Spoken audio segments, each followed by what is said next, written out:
Welcome to the 1,000 Nights and 1 Night.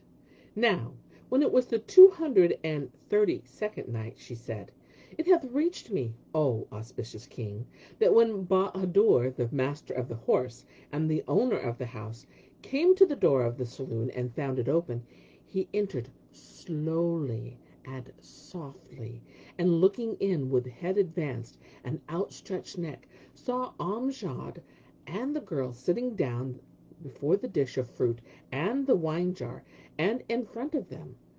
Now Amjad, at that moment, had the cup in his hand, and his face turned to the door, when his glance met Bahadur's. His hue turned pale yellow, and his side muscles quivered. So, seeing his trouble, Bahadur signed to him with his fingers on his lips, as much as to say, "Be silent, and come hither to me." Whereupon he set down the cup and rose, and the damsel cried, "Whither away?" He shook his head, and signing to her that he wished to make water, went out into the passage barefoot. Now, when he saw Bahadur, he knew him for the master of the house. So he hastened to him, and kissing his hands, said to him, "Allah upon thee, O my lord, ere thou do me a harm, hear what I have to say." Then he told him who he was from first to last, and acquainted him with what caused him to quit his native land and royal state, and how he had not entered his house of his free will, but that it was the girl who had broken the lock-bolt and done all this. When Bahadur heard his story, and knew that he was a king's son, he felt for him, and taking compassion on him, said, "Hearken to me, O Amjad, and do what I bid thee, and I will guarantee thy safety from that thou fearest. But if thou cross me, I will kill thee." Amjad replied, "Command me as thou wilt. I will not gainsay thee in aught. No, never, for I am the freed man of thy bounty." Rejoined Bahadur, "Then go forth into the saloon, sit down in thy place, and be at peace and at thine ease. I will presently come into thee, and when thou seest me, remember my name is Bahadur. Do thou revile me and rail at me, and saying, 'What made thee tarry to be so late?' and accept no excuse for me. Nay, so far from it, rise and beat me, and if thou spare me, I will do away with thy life. Enter now, and make merry, and whatsoever thou seekest of me at this time, I will bring thee forthwith, and do thou spend this night as thou wilt, and on the morrow wend thy way. This I do in honor of thy strangerhood, for I love the stranger, and hold myself bounden to him to do him devoir." So Amjad kissed his hand, and returning to the saloon with his face clad in its natural white and red, at once said to the damsel, "O my mistress, thy presence hath gladdened this thine own place, and ours is indeed a blessed night." Quoth the girl, "Verily, I see a wonderful change in thee, that thou now welcomest me so cordially." So Amjad answered, "By Allah, O my lady, methought my servant Bahadur had robbed me of some necklaces of jewels worth 10,000 dinars each. However, when I went out, but now I am concerned for this, I sought for them and found them in their place. I know not why the slave tarrieth so long, and needs must I punish him for it." She was satisfied with his answer, and they sported and drank and made merry, and ceased not to be so till near sundown, when Bahadur came into them, having changed his clothes, and girt his middle, and put on shoes such as worn of Mamelukes. He saluted and kissed the ground, then held his hands behind him, and stood with his head hanging down, as one who confesseth to a fault. So Amjad looked at him with angry eyes, and asked, "Why hast thou tarried till now, O most pestilent of slaves?" Answered Bahadur, "O my lord, I was busy washing my clothes, and knew not of thy being here, for our appointed time was nightfall, and not daytide."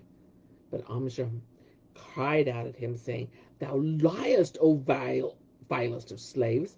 By Allah, I must needs beat thee." So he rose, and he, throwing Bahadur across, prone on the ground, took a stick and beat him gently. But the damsel sprang up, and snatching the stick from his hand, came down upon Bahadur so lustily that in extreme pain the tears ran from his eyes, and he ground his teeth together and called out for succor, whilst Amjad cried out to the girl, "Don't!" And she cried out, "Let me satisfy my anger upon him," till at last he pulled the stick out of her hand and pushed her away. So Bahadur rose, and wiping away his tears from his cheeks, waited upon them the while, after which he swept the hall and lighted the lamps. But as often as he went in and out, the lady abused him and cursed him, till Amjad was wroth with her and said, "For Almighty Allah's sake, leave my Mameluke. He is not used to this." Then they sat and ceased not eating and drinking, and Bahadur waiting upon them till midnight, when, being weary with service and beating, he fell asleep in the midst of the hall, and snored and snorted. Whereupon the damsel, who was drunken with wine, said to Amjad, "Arise, take the sword hanging yonder, and cut off this slave's head, and if thou do it not, I will be the death of thee." "What possesseth thee to slay my slave?" asked Amjad. And she answered, "Our joyance will not be complete but by his death. If thou wilt not kill him, I will do it myself." Quoth Amjad, "By Allah's rights to thee, do not this thing." Quoth she, "It must perforce be," and taking down the sword, drew it and made it Bahadur to kill him. But Amjad said in his mind, "This man hath entreated us courteously, and sheltered us, and done us kindness, and made himself my slave. Shall we requite him by slaughtering him? This shall never be." Then he said to the woman, "If my Mameluke must be killed, better I should kill him than thou." So saying, he took the sword from her, and raising his hand, smote her on the neck, and made her head fly from her body. It fell upon Bahadur, who awoke, and sat up and opened his eyes. When he saw Amjad standing by him, and in his hand the sword dyed with blood, and the damsel lying dead, he inquired what had happened. And Amjad told him all that she had said, and adding, "Nothing would satisfy her but she must slay thee, and this is her reward." Then Bahadur rose, and kissing the prince's hand, said to him, "Would to heaven thou hadst spared her! But now there is nothing for it but to rid us of her without stay or delay before the daybreak." Then he girded his loins, and took the body, wrapped it in an Abba cloak, and laying it in a large basket of palm leaves, he shouldered it, saying, Thou art a stranger here, and knowest no one. So sit thou in this place, and await my return till daybreak. If I come back to thee, I will assuredly do thee great good service, and use my endeavors to have news of thy brother. But if by sunrise I return not, know that all is over with me, and peace be on thee, and the house and all it containeth of stuffs and money are thine." Then he fared forth from the saloon, bearing the basket, and threading the streets, he made for the salt sea, thinking to throw it in therein. But as he drew near the shore, he turned and saw the chief of police and his officers had ranged themselves around him. On recognizing him, they wondered, and opened the basket, wherein they found the slain woman. So they seized him, and laid him in bilboes all that night till the morning, when they carried him and the basket, as it was, to the king, and reported the case. The king was sore enraged when he looked upon the slain, and said to Bahadur, "Woe to thee! Thou art always doing. Thou killest folk, and castest them into the sea, and takest their goods. How many murders hast thou done ere this?" Thereupon Bahadur hung his head. And Shahrazad perceived the dawn of the day, and ceased saying her permitted say. Now, when it was the 233rd night, she said, "It hath reached me, O auspicious king, that Bahadur hung down his head groundwards before the king, who cried out at him, saying, Woe to thee who killed this girl! He replied, O my lord, I killed her, and there is no majesty, and there is no might, save in Allah, the glorious, the great. So the king in his anger commanded to hang him, and the hangman went down, and with him by the king's commandment, and the chief of police accompanied him with a crier, who called upon all the folk to witness the execution of Bahadur, the king's master of the horse. And on this wise they paraded him through the main streets and the market streets. This is how it fared with Bahadur. But as regards Amjad, he awaited his host's return till the day broke and the sun rose. When he saw that he came not, he exclaimed, "There is no majesty, and there is no might, save in Allah, the glorious, the great. Would I knew what is become of him." And as he sat musing, behold, he heard the crier proclaiming Bahadur's sentence, and bidding the people to see the spectacle of his hanging at midday. Whereat he wept, and exclaimed, "Verily, we are Allah's, and to him we are returning. He meaneth to sacrifice him unjustly for my sake, when I it was who slew her. By Allah, this shall never be." Then he went from the saloon, and shutting the door after him, hurriedly threaded the streets till he overtook Bahadur, when he stood before the chief of police and said to him, "O my lord, put not Bahadur to death, for he is innocent. By Allah, none killed her but I." Now when the captain of police heard these words, he took them both, and carrying them before the king, acquainted him with what Amjad had said. Whereupon he looked at the prince, and he asked him, "Didst thou kill the damsel?" He answered, "Yes." And the king said, "Tell me why thou killest her, and speak the truth." Replied Amjad, "O king, it is indeed a marvellous event, and a wondrous matter that hath befallen me. Were it graven with needles on the eye corners, it would serve as a warner to those who would be warned." Then he told him his whole story, and informed him of all that had befallen him and his brother, first and last. Whereat the king was much startled and surprised, and said to him, "Know that now I find thee to be excusable. But list, O youth, wilt thou be my wazir?" "Hearkening and obedience," answered Amjad. Whereupon the king bestowed magnificent dresses of honor on him and Bahadur, and gave him a handsome house, with eunuchs and officers, and all things needful, appointing him stipends and allowances, and bidding him make search for his brother Asad.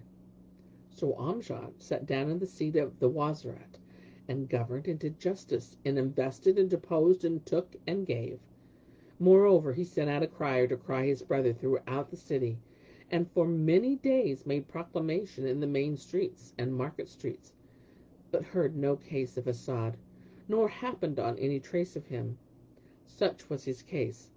But as regards his brother, the Magi ceased not to torture Asad night and day, and eve and morn, for a whole year's space, till their festival drew near, when the old man Bahram made ready for the voyage, and fitted out a ship for himself. And Shahrazad perceived the dawn of the day, and ceased to say her permitted say.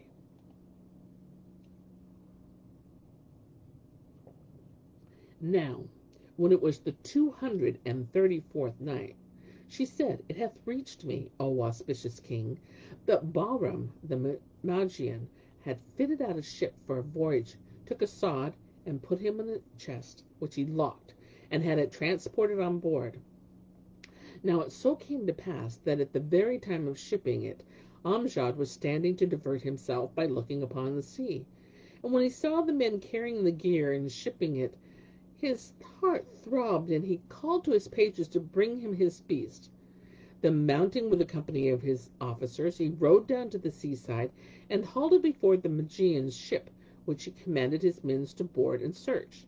They did his bidding, and boarded the vessel, and rummaged in every part, but found no thing, not a thing. So they returned and told Amjad, who mounted again and rode back. But he felt troubled in mind, and when he reached his place and entered his palace, he cast his eyes on the wall, and saw written thereon 2 lines, which were these couplets: "My friends, if ye are banished from mine eyes, from heart and mind ye ne'er go wandering. But ye have left me in my woe, and robbed rest from my eyelids while ye are slumbering." And seeing them, Amjad thought of his brother and wept. Such was his case. But as for Bahram the Magian, he embarked and shouted and bawled to his crew to make sail in all haste. So they shook out the sails and departed, and ceased not to fare on for many days and nights. And every other day Bahram took out a shod, and gave him a bit of bread, and made him drink a sup of water, till they drew near the mountain of fire. Then there came out on them a storm wind, and the sea rose against them, so that the ship was driven off of her course, till she took a wrong line, and fell into strange waters. And at last they came in sight of a city, built upon the shore, with a castle whose windows overlooked the main. Now the ruler of this city was a queen called Marjana, and the captain said to Bahram, "O my lord, we have strayed from our course, and come to the island of Queen Marjana, who is a devout Moslem. And if she know that we are Magians, she will take our ship, and slay us to the last man. Yet needs must we put in here to rest and refit." Quoth Bahram, "Right is thy recking, and whatso thou seest fit, that will I do." Said the shipmaster, "If the queen summon us and question us, how shall we answer her?" And Bahram replied, "Let us clothe this Moslem we have with us in a Mameluke's habit, and carry him ashore with us. So when the queen sees him, she will suppose and say, 'This is a slave.' As for me, I will tell her that I am a slave dealer who buys and sells white slaves, and that I had with me many, but have sold all save this one, whom I retain to keep my accounts, for he can read and write." And the captain said, "This device should serve." Presently they reached the city, and slackened sail, and cast the anchors. And the ship lay still, when behold, Queen Marjana came down to them, attended by her guards, and halting before the vessel, called out to the captain, who landed and kissed the ground before her. Quoth she, "What is the landing of this thy ship, and whom hast thou with thee?" Quoth he, "O Queen of the age, I have with me a merchant who dealeth in slaves." And she said, "Hither with him to me." Whereupon Bahram came ashore to her with a sod, walking behind him in a slave's habit, and kissed the earth before her. She asked, "What is thy condition?" And he answered, "I am a dealer in chattels." Then she looked at Asad, and taking him for a Mameluke, asked him, "What is thy name, O youth?" He answered, "Dost thou ask my present or my former name?" "Hast thou then two names?" inquired she. And he replied, and indeed his voice was choked with tears, "Yes, my name aforetime was Al-Ashad, the most happy, but now it is Al-Mutar, misermus." Her heart inclined to him, and she said, "Canst thou write?" "Yes," answered he, and she gave him ink case and reed pen and paper, and said to him, "Write somewhat that I may see it." So he wrote these two couplets. "What can the slave do when pursued by fate, O justice judge, whatever be this state, whom God throws hand-bound in the depths, and says, 'Beware lest water should thy body wet'?" Now, when she read these lines, she had ruth upon him, and said to Bahram, "Sell me this slave." He replied, "Oh, my lady, I cannot sell him, for I have parted with all the rest, and none is left with him but me, just him."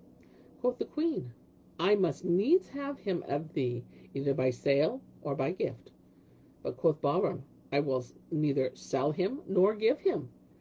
Whereat she was wroth, and taking Asad by the hand, carried him up to the castle, and sent to Bahram, saying, "Except thou sail and depart our city this very night, I will seize all thy goods, and break up thy ship."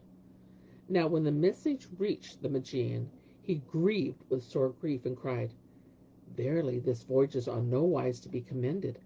Then he arose and made ready, and took all he needed, and awaited the coming of the night to resume his voyage, saying to the sailors, "Provide yourself with your things, and fill your water skins, that we may sail at the last of the night." So the sailors did their business, and waited the coming of darkness. Such as their case. But as regards Queen Marjana, when she had brought Asad into the castle, she opened the casements overlooking the sea, and bid her handmaids bring food. They set food before Asad and herself, and both ate, after which the queen called for wine. And Shahrazad perceived the dawn of the day, and ceased saying her permitted say.